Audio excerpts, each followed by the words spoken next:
This video might get me in trouble, but I don't care. I'm going to be sharing the secret the top 1% of YouTubers are using to exploit the algorithm to amass hundreds and thousands of views. I'm also going to be showing how you can take that secret, apply it to your own channel so you can get the same results they do. And then we're also going to talk about the ethics of this strategy, which, no offense to any of the creators that I mentioned in this video, I'm not looking for drama, I'm not trying to expose you, but I do think it's a good idea for creators as a whole to have a conversation around this, because I think there might be people taking it a bit too far. Let's get into it. So what I'm going to do is show you a few examples of other creators to help explain this strategy. So here we have this video, how to create a killer YouTube video to blow up your channel. Got 1.5 million views in 2 years, which did 67 times more than this creator normally gets. Super awesome video. And also notice the thumbnail here. You're one video away with a gray check mark. About a year and a half later, this video emerges from April Alter on how to make a killer thumbnail for the 2024 algorithm. Notice you're one click away, you're one video away, both have that gray check mark. And they also both have the word killer, which is similar. But I think this is, enough uniqueness here.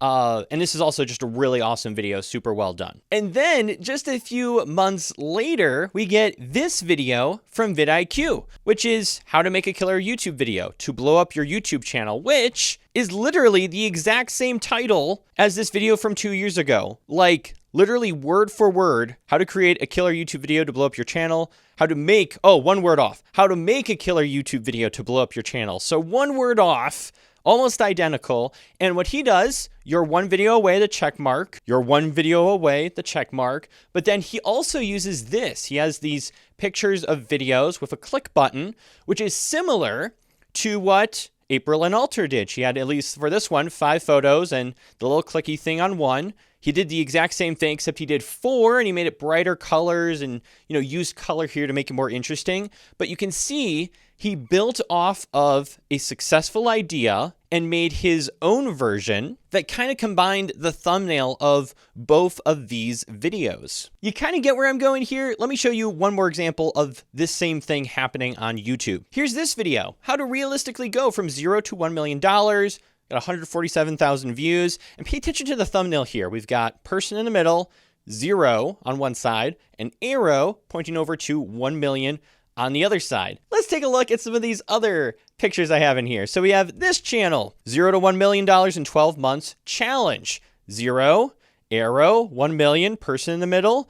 Sure looks awfully similar other than, this arrow goes down and his arrow went up and around the back of his head. Very, very similar. Let's keep going on. How to go from 0 to a millionaire. Again, person in the middle. 0, arrow, 1 million. Next one. We've got Russell Brunson from 0 to 1 million 1 year. Do this. We've got person, 0, arrow, 1 million. Next one. 30 years of business knowledge in 2 hours and 26 minutes. This is a different topic, but he still used the same format of the thumbnail. Person in the middle, 0, arrow, 1 million. Next one, Ali Abdaal. If I wanted to be a millionaire before 30, I'd do this. Again, he's talking about millionaire, but he's not doing, the title doesn't specifically say 0 to 1 million, but his thumbnail does.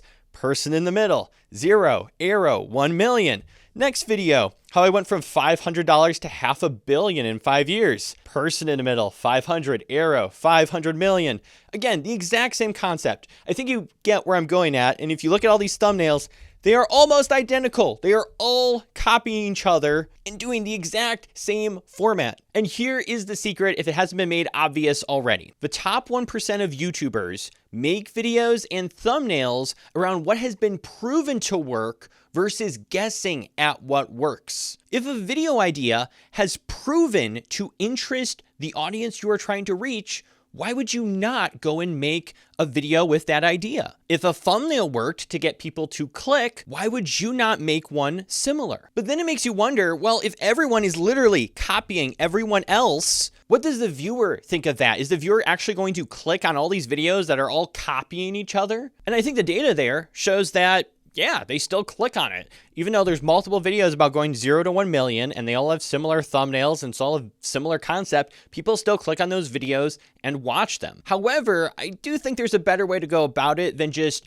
blatantly copying everyone else's thumbnails on the exact same topic. And I do want to get into that strategy so that way your videos do get more views. But first, let's talk about when this strategy goes too far. So take a look at this concept here. Your audience wants this new editing style, performed super well, and look at this format: crazy editing and X, not so crazy editing, check mark. YouTube is evolving. Now, 1 month later, this person posts, this new video editing style's taking over YouTube. Literally the exact same concept here. Then you have this one from 2 months ago, the new editing style for YouTube, game changer.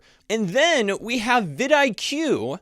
This new editing style is taking over YouTube. Crazy editing, X, checkmark, simple. And where things get interesting is with this video from 3 months ago, posted by this creator, and this video posted 2 months ago after this video by vidIQ. Both of these videos are on the same topic and have very similar thumbnails. In Oscar's video, he makes the point that if you want to build a connection with someone, you don't take them to a club with loud music and people everywhere. You would take them to somewhere like a coffee shop to build a connection. But then inside of vidIQ's video, he makes the same point about if you were in a club or a party and people are staring at you and shouting and there's lights everywhere, that's just not a good environment and wouldn't be something people would really connect with. Later on in Oscar's video, he gives an example of a creator who's just setting up a camera and being authentic, which is Sam Sulek, and uses him as an example of someone who can just turn on the camera and get views. And then what do you know? vidIQ's video also uses Sam Sulek as an example of someone just setting up a camera and recording and being authentic. And again, I'm not trying to expose certain channels. I'm not trying to send hate to other people in the YouTube community. I'm not trying to do that. But when you both have the exact same video idea with very similar thumbnails, where you both reference a club, and then you also both point to an example of Sam Sulek, and then it just so happens that this smaller creator posted the video first, and then you posted yours with identical elements, I'm just saying it seems a little fishy. vidIQ, open up! Oh, shoot. But then there's also other people who take it to the very far extreme. This is actually something brought up by Colin and Samir on one of their channels, where they're talking about how there's a Ryan Trahan video, and then someone copied it and made their own short similar to Ryan Trahan's, like word for word, took his script, filmed the exact same shots, and completely stole the concept. And I definitely don't recommend that you do that. So let's get into actually what you can do to utilize this strategy in an ethical way so that way you can get views. And the first point is to find the demand. And that's what all these top creators are doing. They're not guessing at what works. They're going to YouTube. They're looking at competitors in their niche. They're thinking about what is my audience watching, and they're trying to find those top performing ideas so they can learn what their viewers are interested in, and then they're able to make that content. And you don't necessarily need a fancy tool to do this. You just need to go to YouTube, find channels in your niche, and see what type of content they're putting out and what are the outlier videos. What videos are getting more views than the other videos on their channel? Those are what outlier videos are. And if you really want an advantage of finding those outlier ideas, I would recommend getting the 1 of 10 tool. I know for sure there are tons of YouTube creators using this tool to find outlier ideas because that's what the tool's used for. It's literally a database of the top performing videos. So I can easily search something like, if my niche is CapCut, I can search CapCut and poof, all the top performing videos on CapCut are there. And then I'm able to look at what are the ideas they are doing that are getting tons of views. I can look at their thumbnails and how they're designing them and take inspiration from them. And that's all going to help me learn more about my viewer. What does my viewer respond to when it comes to thumbnails? What topics interest my viewer? And then I'm going to take all those ideas, write them down, and I'm going to have a huge list of here is what's working on YouTube in my niche, and this is the type of content my audience is interested in. And by the way, if you do want to check out that 1 of 10 tool, I am an affiliate for it. That link's in the description. If you want to learn more about it first, I'll put a video either as an end card or I'll leave it linked in the description so you can see it more in action and see how it works. Now, once you have those set of ideas that are proven to be working, Next, you want to find your competitive advantage. And this is where you're going to separate yourself from all the people who are copying and pasting. And let me actually show you a perfect example of this. And I actually found this inside the 1 of 10 tool. I found this video, how to create 50 Instagram Reels in 15 minutes with ChatGPT and Canva. It did 10.8x better than what this channel normally gets with views. So this grew outside of her audience and reached a ton more people. Posted 1 year ago. She only has 61K subs, averages 12K views, and it got 130K views from this video. Now, this is where Modern Millie comes in and makes her version of this video. Now, if she was to be like everyone else, she could have just done the exact same thing. How to create 50 Instagram Reels in 15 minutes. And then it's just a luck of the draw of which video someone's going to click on, and it's not unique. And here's where she stood out. Instead of it just being 50 posts, she did 200 posts. And instead of it being 15 minutes, she did it in 10. So if I click on this video, I'm going to learn how to make more posts in less time with the exact same tools. That is a competitive advantage. And then also her thumbnail is competitive too. If we look at this one, there's so much stuff going on here. There's so much words. There's all these logos and pictures. Like, it's very cluttered. Whereas Modern Millie's is very clean. We see Canva, 200 posts, 10 minutes, ChatGPT logo. She's right down the middle. Still, there are a lot of elements here. I would think normally you want to only have about 3 elements in a thumbnail, but it still was simpler than this person's thumbnail. And as a result, she posted this 7 months ago, averages 25K views normally, and this video has 353,000 views. It 14x'd her normal amount of views per video. That is the power of researching in-demand videos and then finding your way to stand out and be unique. She outdid her. And that's just one example of finding a competitive way to stand out. There's probably multiple different ways she could have taken this to make a better video, a more unique video. Maybe it's a shorter video.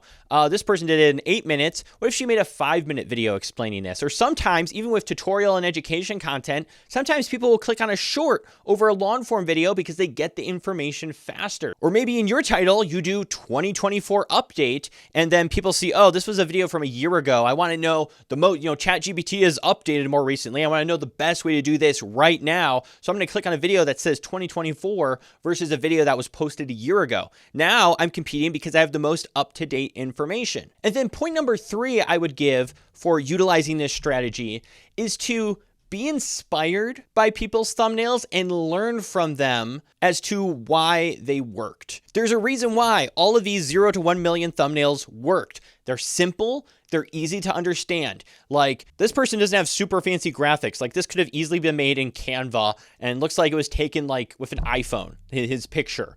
Whereas we've got Layla, where she's got tons of funding behind her. Like, this is very fancy. You got the glowing text and things like that. But that doesn't necessarily guarantee views. What really matters is, do people click and do they watch? And so I can learn from these thumbnails and see, oh, simple, easy to understand. I've got an up close picture of someone's face because faces connect with people. I can learn from that. When I make my thumbnail next time, I'll make sure my face is up close and I'll make sure it's very simple and easy to understand without a lot of things cluttering it. And then once you learn some of these concepts on what makes a good thumbnail and what doesn't, and you study these things, that can help you be more creative in figuring out, okay, I'm going to come up with my own idea for a thumbnail, but now I have these principles in place that I can utilize. It doesn't necessarily matter if it's photoshopped or different things like that, but as long as I understand what makes a good clickable thumbnail, I can take that and utilize that when I create my own thumbnails, whether unique or taking inspiration from a few different thumbnails, then I'll be able to create a really good video. Let me know what you guys think in the comments. If you want more YouTube growth tactics,